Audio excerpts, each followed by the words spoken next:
네, 안녕하세요. 김 원장의 인사이트를 시작하겠습니다. 오늘은 테슬라 실적 발표를 했거든요.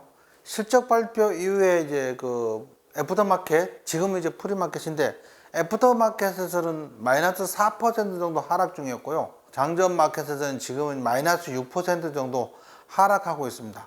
그 하락하고 있는 이유나 그다음에 그런 거에 대해서 좀 자세히 살펴보도록 하겠습니다. 주요 내용 요약, 재무 요약, 운영 요약, 자동차 부문, 핵심 기술, 에너지 서비스 부문, 전망 뭐 이렇게 가지고 사진들도 굉장히 좀 많이 올려놨습니다. 그래서 그런 부분도 같이 한번 살펴보도록 하겠습니다. 첫 번째는 9억 달러의 영업이익을 냈었고요. 그 다음에 순이익은 12억 달러. 이건 이제 표준 회계 기준이고 이건 각 기업에 맞는 맞춤형 기업 회계 기준인데요. 그거는 좀 14억 달러 정도의 순이익을 낸 걸로 그렇게 보여지고 있습니다. 그 다음에 이제 뭐 영업 활동으로 인한 현금 흐름이 25억 달러. 우리나라로 따지면 이제 3조 4천억 원에 해당되는 돈이었고요. 그 다음에 잉여 현금 흐름은 좀 1억 달러에 불과하고 현금 및 투자 자산이 20억 달러 감소해서 368억 달러가 됐어요. 요거는 50조 3천억 원으로 굉장히 많이 늘었어요.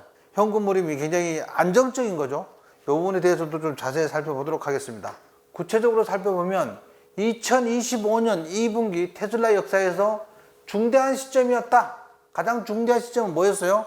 로보택시 출시였어요. 로보택시 출시.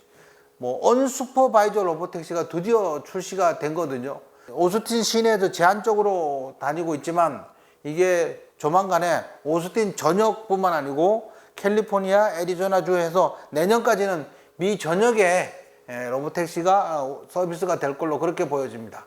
여기서 중요한 거는 이제 라이다나 뭐 이런 걸 장착한 게 아니고 카메라 기반의 아키텍처와 이런 것들을 수백만 대의 글로벌 차량으로부터 수집된 데이터를 학습한 신경망으로 다른 업체들보다도 경쟁력이 훨씬 뛰어납니다. 가장 큰 게 비용이 저렴한 거죠. 라이다를 장착한 웨이모 같은 경우는 일단 차량 가격만 해도 1억에서 2억 가까이 비용이 많이 드는데 얘는 카메라만 장착된 신경망으로 인해서 자율주행 서비스를 하니까요.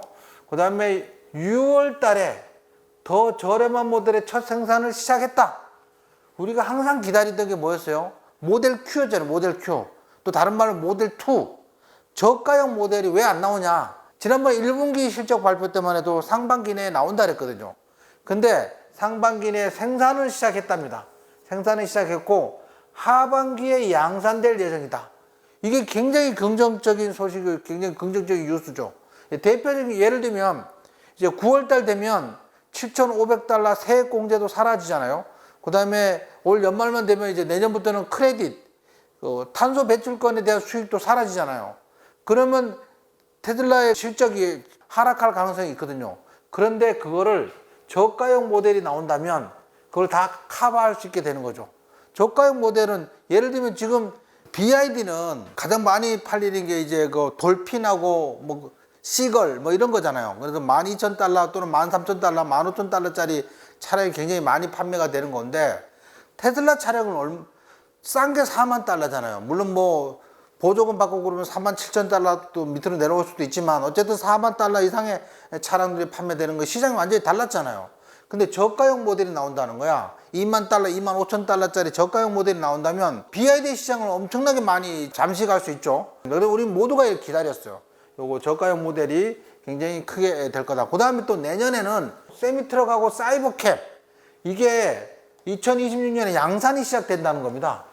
세미트럭 네바다 공장에서 공장을 거의 완성 단계에 들어있잖아요. 그죠? 올 연말까지 완성을 하고 내년부터 양산에 들어가겠다. 세미트럭을 얘기를 했었는데 뭐 이게 또 판매가 된다면 이건 차량 한 대 가격이 25만 달러인가 막 그래요. 굉장히 비싼 차량이야. 큰 트럭이니까 그죠? 사이버캡 이제 로보택시 관련된 그 작은 거 있죠. 요건 이제 2만 5천 달러짜리 사이버캡이야. 요건 역시 양산이 되면 큰 흐름이 나올 걸로 그렇게 예상됩니다. 다음으로는 이제 에너지 사업인데 그 어느 때보다도 에너지 사업이 자동차 판매량이 좀 감소를 했으니까 이게 중요해졌죠. 청정하고 안정적인 에너지의 확보는 경제 성장을 위해 필수적이며 AI 기반 제품과 서비스의 개발 및 상용을 위해 필수 조건이다. 전력 수요가 증가하죠. 또 데이터 센터가 막 클러스터가 만들어지면 인공지능을 위한 그 지원 시스템인 거대한 데이터 센터가 전기를 굉장히 많이 먹잖아요. 그러니까 전력 수요가 증가하니까 테슬라의 메가팩 제품은 기존의 발전 및 송전 용량 활용도를 높여서 전력망을 보다 효율적으로 크게 한다는 겁니다. 예를 들면 태양광에서 충전되거나 그렇게 해서 발전기를 메가팩을 설치를 하면 훨씬 저렴하고 설치 속도가 4배나 빠르게 설치할 수 있다는 겁니다. 메가팩이. 메가팩은 쭉 깔면 되는 거니까. 그 다음에 태양광 발전소를 그냥 연결만 하면 되는 거니까. 그죠? 그래서 이 부분도 엄청나게 성장 속도가 빠르고 경쟁력도 굉장히 있는 것 같습니다. 지난 12개월간 에너지 저장 장치의 설치량은 12분기 연속으로 사상 최고치를 기록했다. 뭐 대단한 거죠. 그 다음에 운영 부분에 있어서는 이제 관세 변화, 재정 정책, 정치적 분위기의 불확실성 영향으로 불확실성이 이어지고 있죠. 뭐 그런데 예를 들면 트럼프 대통령이 관세를 부과를 하면서 관세 전쟁을 막 펼치고 있고요. 원빅 뷰티풀 빌 액트 그래가지고 오빠법이 통과되면서 거기에 대해서 일론 머스크가 강력하게 반발하면서 트럼프하고 사이가 틀어졌잖아요. 그런 부분에 대해서 향후 로보택시를 계속 미국 전역으로 출시하는데 있는 그런 불확실성이 좀 생긴 것도 있을 수 있습니다. 뭐 이런 미시적인 거, 거시적인 거, 정치적인 거, 환경적인 거, 뭐 그런 것들이 지금 약간 불안한 감이 없지 않아 있습니다. 전 세계 차량의 플릿의 가치를 극대화할 수 있고 저렴하고 매력적인 자율주행 가능 모델을 제공하고 자율주행 소프트웨어의 빠른 발전과 함께 에너지 사업을 확대하고 로봇 사업도 되고 그런다면 테슬라의 주가의 미래 전망은 매우 밝을 것이다라고 그렇게 얘기를 하고 있습니다. 하지만 일론 머스크가 오늘 그 Q&A 시간에 답변을 할 때 그랬어요. 올해부터 내년까지는 좀 어려울 것이다. 이런 발언을 했어요, 실제로. 그래서 지금 그 애프터마켓에서 테슬라 주가가 약세를 띄고 있는 거거든요. 마이너스 4%, 지금 시간은 마이너스 6% 하락하고 약세를 보이고 있으니까 올해부터 내년까지 어려울 것이다. 위기를 넘어가면 테슬라 주가는 뭐 그 뒤로는 굉장히 많이 상승을 하겠죠, 당연히. 자, 요건 이제 요약 재무제표인데, 전체 자동차 부문 매출에서는 이게 전년 대비 올해 마이너스 16% 감소했어요. 근데 1분기가 워낙 저조했거든요. 근데 1분기 대비는 굉장히 상승을 한 거야. 그나마 1분기에 저점을 찍고 반등하는 게 긍정적인 거지만 전년 대비는 마이너스 16%나 감소를 했습니다. 하지만 에너지 저장하고 저장 매출 이 부분에 있어서는 이제 마이너스 7%도 약세를 보였었고요. 서비스 및 기타 매출에서 있어서 17%나 증가했어요. 이건 당연하겠죠. FSD를 판매하면 판매할수록 이 서비스 부분의 매출은 점점 늘어날 걸로 그렇게 보여집니다. 그래서 자동차 부분뿐만 아니고 전체적으로 따지면 총 매출 부분에 있어서 전년 대비 225억 달러로 우리나라도 하나 약 30조 7,822억 원으로 전년 대비 마이너스 12% 정도 감소를 했다. 영업이익이 전년 대비 많이 감소해서 마이너스 42% 감소했어요. 영업이익이. 이 부분에 있어서 이제 테슬라 실적이 굉장히 안 좋은 거죠. 그런데 이제 긍정적인 거는 뭐였냐면요. 그 현금성 자산이 굉장히 많이 늘었잖아요. 그죠? 368억 원, 우리나라 돈으로 50조 원이 넘는 현금을 확보하고 있어서 이건 20%나 증가했어요. 이 부분에서 굉장히 긍정적입니다. 주당 순이익도 전년에는 한 주당 0.52달러였는데 이번에 0.40달러로 한 23% 감소해서 실적은 저조하게 나왔어요. 근데 이거는 이미 다 예상하고 있었던 거야. 1분기도 판매량이 굉장히 감소를 했었고 그게 2분기까지 이어지면서 2분기 당연히 이제 모델 Y의 판매량이 늘어나면서 어느 정도 회복되고 있지만 상반기 전체 실적은 좀 부진한 걸로는 어느 정도 예상하고 있었기 때문에 충격은 그닥 크지 않았다. 이렇게 볼 수 있습니다. 요약본을 한번 살펴보겠습니다. 아까는 요약 재무제표였고요. 그거 이제 말로 설명한 건데 총 매출은 전년 대비 12% 감소해서 225억 달러, 우리 돈으로 30조 7,822억 원을 기록했다. 좀 감소한 거죠. 전년 대비 매출 감소에 영향을 준 요인은 다음과 같다. 첫 번째, 차량 인도량 감소. 특히 1분기 때, 그죠? 일론 머스크가 효율성 부서에 근무하면서 테슬라 막 불매 운동도 일어나고, 그 다음에 유럽 정치 현안에 대한 발언을 하면서 유럽 내에서도 테슬라 불매 운동도 일어나고 뭐 그런 일이 벌어지면서 차량 인도량이 많이 감소를 했습니다. 규제 크레딧 수익도 감소, 이거 탄소 배출까지 얘기인데, 이거 지금 아예 없어질 겁니다. 아예. 올해 연말까지만 있고. 그 다음에 차량 평균 판매 가격이 하락했고, 이건 좀 긍정적인 거죠. 그 다음에 에너지 생산 및 저장 부분 매출이 감소를 했다. 서비스 및 기타 부분은 성장을 했다. 이렇게 긍정적인 면과 부정적인 면이 혼재되어 있습니다. 영업이익은 전년 대비 42%나 감소를 했어요. 그래서 9억 달러를 기록했다. 영업이익률은 4.1%였다. 전년 대비 영업이익이 영향을 준 이제 여러 요인은 아까 여기서 같이 맞물려 있는 건데, 규제 크레딧 수익이 좀 감소됐다. 탄소 배출권. AI 및 기타 연구개발비 운영 비용이 굉장히 증가됐어요. 요번에 도조2 슈퍼컴퓨터도 만들고 있고요.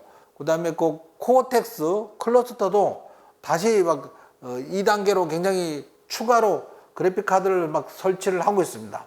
그런 비용이 많이 들어가는 것 같고요. 차량 인도량은 당연히 감소했고요. 그 다음에 주식 기반 보상도 증가했다. 구조조정 비용은 감소했다. 차량당 원가가 하락했다. 에너지 생산 및 저장 부분의 총이익이 증가됐다. 이런 이유가 뭐 긍정적인 요인과 부정적인 요인이 혼재돼서 영업이익이 좀 많이 감소를 했습니다. 많이. 가장 큰 부분은 이 부분 같아요. AI 및 기타 연구개발 프로젝트 운영 비용이 대규모로 돈이 들어갔다. 그런데 자동차 판매량이 감소했다. 뭐 요거 맞물려서 크게 감소한 걸로 그렇게 보여집니다. 그런데 긍정적인 거는 분기말 현금성 자산 및 투자 자산은 368억 달러로 우리나라 돈으로 50조 원이 넘는 현금을 갖고 있다. 이건 기업으로서는 굉장히 큰 긍정적인 면이죠. 굉장히 긍정적인 면입니다. 뭐든지 현금이 제일 중요해요. 현금이 없으면 기업은 죽습니다. 우리 사람이 혈액이 없거나 배가 고프면 죽듯이 기업은 현금만 많으면 얼마든지 버틸 수 있습니다. 자, 이 부분은 세분화된 재무제표 요약본인데, 모델 3와 모델 Y 생산량은 전년 대비 3%가량 느렸어. 그 모델 Y가 많이 팔린 거예요. 모델 Y 리프레시 모델을 하면서 얘가 많이 팔리니까 생산량이 느렸어. 기타 모델들 있죠. 모델 S, 모델 X, 사이버 트럭 뭐 이런 것들은 판매량이 많이 급감했어요. 사이버 트럭이 재고가 좀 쌓여 있다 뭐 그런 얘기가 있습니다. 초창기의 그 반응에 비해서 실제 판매가 많이 안 되고 있는 것 같습니다. 뭐 여러 가지 이유가 있겠죠. 어쨌든 그런데 총 생산량은 전년 대비 동일한데 인도량이 중요하죠. 우리 인도량으로 주로 평가하잖아. 인도량은 모델 3와 모델 Y의 인도량은 좀 감소해서 마이너스 12% 정도 감소를 했고요. 기타 모델들, 아까 모델 S, 모델 X, 사이버 트럭 이런 것들은 무려 마이너스 52% 판매가 급감한 거죠. 급감. 그 다음에 총 인도량도 마이너스 13% 정도 급감했습니다. 이걸 어느 정도 모델 Y가 커버를 했다 이렇게 볼 수 있습니다. 자, 요거는 이제 우리는 올해 추가 모델 출시를 위한 준비에서 지속적인 진전을 이루었고, 최근 업데이트로 인해서 전체 모델 라인업이 어느 때보다 더 향상되었고, 공급망 탄력성에 집중하는 덕분에 및 정책 불확실성에도 불구하고 안정적인 생산, 아까 생산은 전년 대비 거의 동일했잖아요. 그죠? 인도량이 좀 감소했을 뿐이지. 그게 뭔 말이에요? 사람들이 많이 구매를 안 했다는 거지. 생산 능력이 떨어진 건 아니라는 뜻입니다. 어쨌든 그런 불확실한 상태에서도 안정적인 생산 능력을 유지하고 있어. 6월에는 800만 번째 차량을 생산했다. 미국 캘리포니아, 네바다, 텍사스에서 북미 지역에서 시승 기록이 사상 최고치를 경신했으며 전분기 대비 20% 증가했다. 최근 제품 라인업의 개선과 FSD 기능의 빠른 발전에 따라서 가능한 많은 잠재 고객이 테슬라 차량을 체험하도록 하는 것이 중요하다. 그게 시승 기록이 사상 최고치를 경신하고 있다. 긍정적인 요인이죠. 그래서 5월에는 모델 Y 후륜 구동이 출시했으며 주행거리는 357마일, 가격은 45,000달러 미만으로 책정돼서, 이게 모델 Y 새로 리프레시 모델 나왔는데 우리나라에서도 5천만 원이면 살 수 있게 됐잖아요. 5천만 원 사니까 우리나라에도 굉장히 줄 서서 사고 있습니다. 모델 Y를. 새로운 모델 Y는 판매가 굉장히 늘어나고 있는 것 같습니다. 더구나 아시아 태평양 지역에서도 굉장히 늘어나고 있나 봐요. 한국, 말레이시아, 필리핀, 싱가포르에서 기록적인 인도량을 달성했다. 7월에는 인도에서 모델 Y를 출시를 했죠. 그래서 세계 3위 자동차 시장에 진입을 했다. 근데 인도는 문제는 뭐예요? 관세가 70%고 특별 소비세가 30%예요. 그래서 차량 가격이 관세가 100% 붙는 셈입니다. 100% 비싸. 그래서 판매가 많이 저조할 걸로 보여지긴 하는데 문제는 인도의 인구가 14억이야, 14억. 이 중에 부자로 따지면 1억 4천만 명이야. 1억 4천만 명 중에 1%만 하면 140만 대? 뭐 이 정도로 판매될 여지가 있는 거야. 그래서 인구가 많으니까 차 가격이 비싸도 그 어떤 것보다는 이것도 또한 테슬라 매출 증가율에 굉장히 도움이 될 걸로 그렇게 보여집니다. 유럽 및 중동 부분에는 모델 Y는 올해 노르웨이에서 가장 많이 팔린 차량이며 터키, 네덜란드, 스위스, 오스트리아 등에서도 강세를 보이고 있어요. 노르웨이는 2025년까지인가 올해까지 아예 내연기관 차량을 판매하고 내년부터는 아예 전기차만 판매하도록 하고 있잖아요. 그리고 95%가 전기차야. 그 95%는 전기차가 판매가 되고 있는데 그 중에 가장 많이 사는 게 모델 Y였어요. 노르웨이는. 물론 이제 특히 독일이 자동차에 대한 자부심이 굉장히 강해. 그래서 테슬라에 대해서 좀 판매량이 굉장히 저조해. 독일 자체가. 그런데 그 외의 나라들은 그렇지 않다는 거죠. 요거는 이제 각 공장별로 캐파, 생산 능력인데 캘리포니아 공장에서는 이제 모델 S와 모델 X가 10만 대, 모델 3와 모델 Y가 55만 대 정도 생산되고요. 상하이 기가팩토리에서는 모델 3와 모델 Y만 생산하는데 95만 대 생산이 가능합니다. 베를린에서 모델 Y만 생산해요. 37만 5만 대. 텍사스에서는 모델 Y가 25만 대, 사이버트럭 12만 5천 대 정도 생산할 수 있는 능력을 가지고 있습니다. 지역별 테슬라 차량 시장 점유율이잖아요. 그 다음에 이제 요게 US, 미국, 그 다음에 이게 유럽, EU고, 그 다음에 요게 중국. 근데 점점 어때요 지금? 시장 점유율이 점차 좀 줄어들고 있는 그런 모양을 띠고 있는데 이거 뭐가 해결한다고요? 저가형 모델 나온대잖아. 저가형 모델 나오면 단숨에 이거는 단숨에 뒤집을 수 있어. 단숨에. 이게 대안이 없을 때 문제야. 아니잖아. 우리는 저가형 모델을 상반기에 생산을 했고 양산을 해서 하반기에 전 세계에 푼다고 하잖아요. 그러면 매출액은 급격히 올라갈 수 있습니다. 그래서 걱정 안 하셔도 됩니다. 자, 요거는 또 살펴보겠습니다. 코어 테크놀로지, 핵심 기술 관련된 내용입니다.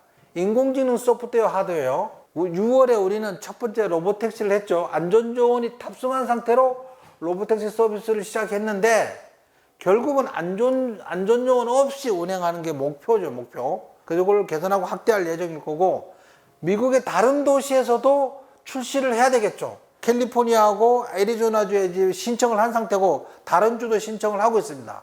그래서 오스틴에서 로보택시 개선 사업은 특정 지역에 국한되지 않기 때문에 다른 도시로 빠르게 확장될 걸로 그렇게 기대하고 있고요.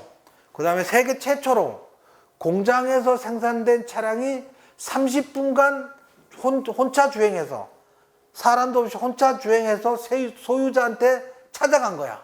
집까지. 말도 안 될 경청 동지할 일이 테슬라가 해냈습니다. 실제로 우리 영상들 다들 보셨죠? 이제 앞으로 탁송비가 없어져. 탁송 기사도 없어져.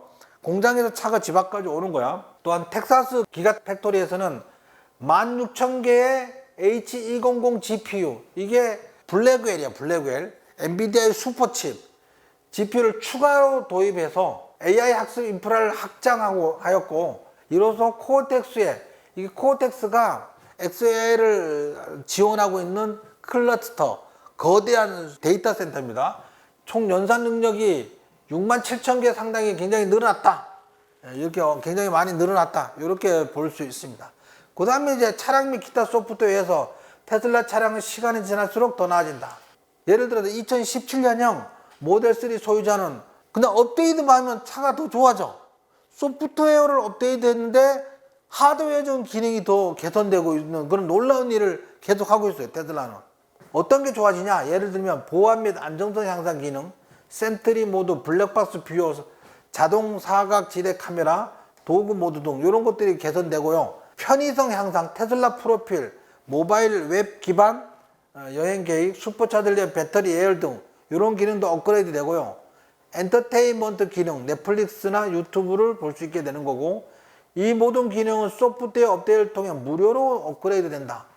이게 언제 차량도 2017년 차량도 그렇게 된다. 놀라운 거죠. 주차를 해놓으면 밤사이에 테슬라 도조 슈퍼컴퓨터에서 업그레이드를 해. 업그레이드 하면 그 다음날부터 하드웨어적인 성능이 좋아져. 로보택시 모바일 웹도 출시했다. 로보택시 타려면 모바일 웹을 설치를 해야 되죠. 그걸로 불러야지 옵니다. 그 다음에 이제 배터리, 파워트레인 및 제조, 리튬 정제 및 양극재 생산 공장은 2025년 생산 시작을 목표로 순조롭게 진행되면서 수직 계열화하는 거지. 각종 부품도 테슬라 공장에서 만드는데 배터리마저도 직접 만들어야 되는 거야. LFP 배터리를 미국 내에서 생산하겠다. 모든 것은 테슬라 자체에서 생산이 가능해진다. 뭐 그런 겁니다. 뭐 대단한 거죠. 에너지 및 서비스와 기타 사항을 좀 살펴보면 에너지 저장 장치의 수요 충족으로 인해 용량을 확장함에 따라서 에너지 저장 설치는 계속해서 증가하고 있습니다. 에너지 저장 장치 설치는 최근 12개월 기준으로 다시 한번 증가를 했다. 특히 파워웰은 5분기 연속으로 사상 최고 수준 설치를 기록했다. 파워웰은 뭐예요? 가정용, 메가팩은 산업용. 가정용 파워웰 ESS 전력 저장 장치가 사상 최고 수준으로 설치량이 늘어나고 있는 거죠. 그러니까 미국에 있는 각각 집집마다 파워웰 설치를 열심히 하고 있다는 그런 얘기인 거죠. 그 태양광 패널 깔고 파워웰 설치하면 알아서 자동으로 충전돼. 자동 충전되면 정전이 되더라도 전기를 사용할 수 있는 거죠. 총이익은 전분기 및 전년동기 대비 모두 증가해 8억 4,600만 달러로 사상 최고치를 기록했다. 에너지 부분에는 또 역시 또 사상 최고치를 기록했다고 합니다. 상하이 메가 팩토리에서 메가팩 출하가 예정대로 진행되며 생산 확대가 점점 이루어지고 있고요. 에너지 저장 제조 능력에 지역하는 글로벌 무역 및 재정 정책 관세 변화 등을 고려해서 미국에서도 만들고 상하이에서 만들다. 상하이에서 만든 거를 호주로 수출한다든지 뭐 그러고 있는 거죠. 서비스 및 기타 부분은 총이 전분기 대비 64% 증가했어요. 이게 굉장히 증가 많이 했어요. 슈퍼차저 수익성이 굉장히 늘어서 기여를 한 것 같고요. 설치량도 증가했기 때문에 그렇게 보여집니다. 전망을 살펴보도록 하겠습니다. 글로벌 무역 및 재정 정책 변화가 자동차 및 에너지 공급망, 비용 구조, 내구재 및 관련 서비스 수요에 미치는 영향을 측정하기 어렵다. 우리는 차량 및 에너지 사업의 성장을 위한 신중한 투자를 진행 중이지만 실제 결과는 보다 광범위한 거시 경제 환경, 자율주행 기술 개발 속도, 공장의 생산 확대 속도 등 여러 요인에 따라 달라질 수 있다. 우리는 제품 로드맵, 장기적인 생산 능력 확대, 기타 지출을 위한 충분한 유동성을 확보하고 있다. 돈이 아까 50조 원 있었잖아요. 그죠? 이런 불확실한 시기에 건전한 재무 상태를 유지하는 것은 매우 큰 경쟁력이다. 우리는 제조 및 운영 비용 절감을 위한 혁신을 지속적으로 추진하고 있으며 장기적으로 인공지능, 소프트웨어, 차량 기반 서비스와 결합된 하드웨어 수익이 가속화될 것이다. FSD 수입이 계속 늘어나고 있잖아요. 그죠? 풀 셀프 드라이빙. FSD 수익이 계속 증가되고 있을 거거든요. 앞으로도 그게 굉장히 증가 속도가 굉장히 늘어날 걸로 그래 보여집니다. 2025년도에 출시된 신차 계획도 순조롭게 진행 중이다. 저렴한 모델 생산이 상반기에 시작됐다. 그 하반기부터 판매가 된다. 이러면 매출액이 늘어날 요인을 갖고 있는 거죠. 굉장한 경쟁력이 될 겁니다. 저가형 모델이 일단 나오면 이거는 게임 체인저예요. 아니 25,000달러짜리 3만 달러짜리 차가 나오면 누가 BYD를 사겠냐고요. 테슬라를 사지. 로보택시 전용 상품인 사이버캡이 언박스도 제조로 인해서 2026년에 양산될 거다. 자, 지금부터는 뭐 사진을 좀 보도록 할게요. 요건 지난번에 그림 공개가 됐었잖아요. 그죠? 옵티머스 로봇이 화분에 물을 주고 옵티머스 로봇이 짐을 들고 주인을 따라가고 있고 유모차를 끌고 가고 있고 생산 라인에서 일을 하고 있어요. 뭐 대단한 거죠.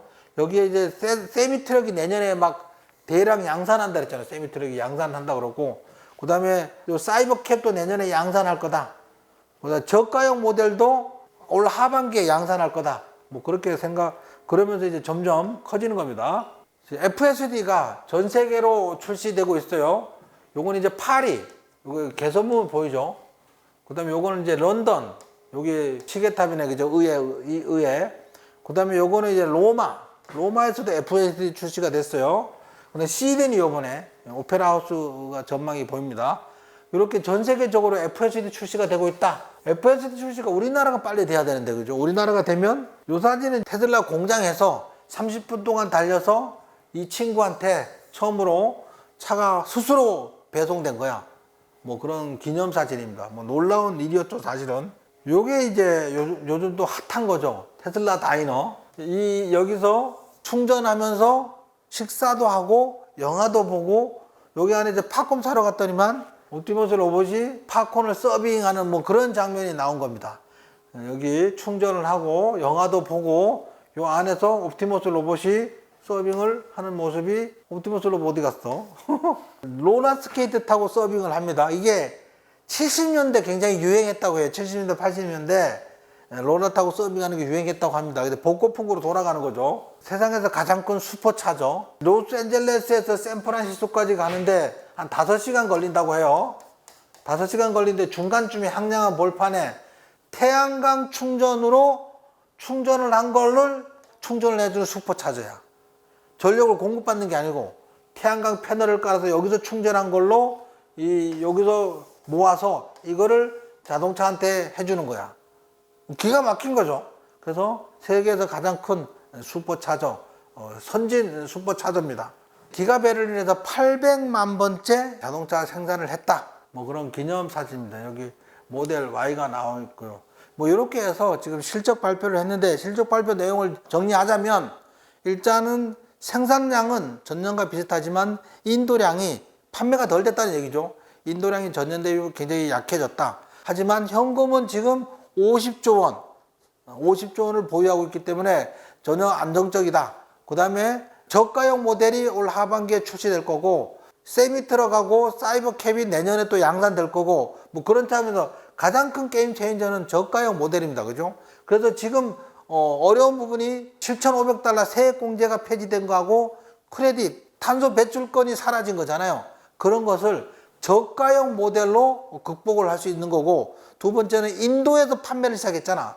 인도에서 판매하면서 또 극복을 할 거고, 그 다음에 내년에 세미트럭 양산되고, 뭐 그러면서 사이버캡 양산되고, 그러면서 테슬라는 굉장히 좋은 흐름을 보여갈 거다. 근데 일론 머스크가 Q&A에서 솔직하게 그냥 얘기했어요. 올해부터 내년까지 좀 어려울 거다. 당연히 어렵겠죠. 세액 공제되면 차값이 비싸잖아. 그러면 사람들이 자동차를 매수하는데 좀 주춤거리게 되는 거죠. 그 다음에 탄소 배출권 수입이 소득이 줄어들면 그건 역시 현금 흐름이 굉장히 좀 불리한 건데, 아까 말한 그런 세 가지 저가형 모델이 지금 생산이 시작했고 하반기에 출시가 될 거다. 이런 부분하고, 그 다음에 세미트럭이 내년에 양산될 거다. 사이버캡도 내년에 양산될 거다. 뭐 이런 부분들이 결국 테슬라 주가가 굉장히 긍정적이지 않을까 싶습니다. 또 한 가지 중요한 거 빼먹었네요. 옵티머스 로봇이 이제 양산을 시작하잖아. 그래서 올 하반기부터 테슬라 배터리 공장에 투입이 될 거고, 그게 문제가 없으면 내년부터 이제 저 판매가 다른 기업에 판매를 하겠죠. 예를 들면 아까 그 테슬라 다이너에서 옵티머스 로봇이 서빙하는 그런 장면들이 눈에 보이면 사람들이 익숙해질 거거든. 그러면 각 시내 매장에서 너도나도 옵티머스 로봇을 도입을 놓으려고 할 거거든. 왜? 그런 거 있는 거 자체만 해도 매출이 확 늘어날 겁니다. 한 사람의 인건비는 충분히 커버가 되고, 그거 보려고 사람들이 몰려들면서 초창기에 매장의 매출이 엄청 늘어날 거니까 옵티머스 로봇의 전망은 굉장히 밝다. 이렇게 생각됩니다. 그래서 오늘 뭐 하락 중이긴 한데 너무 걱정 안 해도 될 것 같습니다. 본장에서 낙폭을 축소하고 오히려 뭐 플러스로 전환될 확률도 없지 않아 있습니다. 자, 오늘 김 원장의 인사이트를 여기까지 하겠습니다. 수고하셨습니다.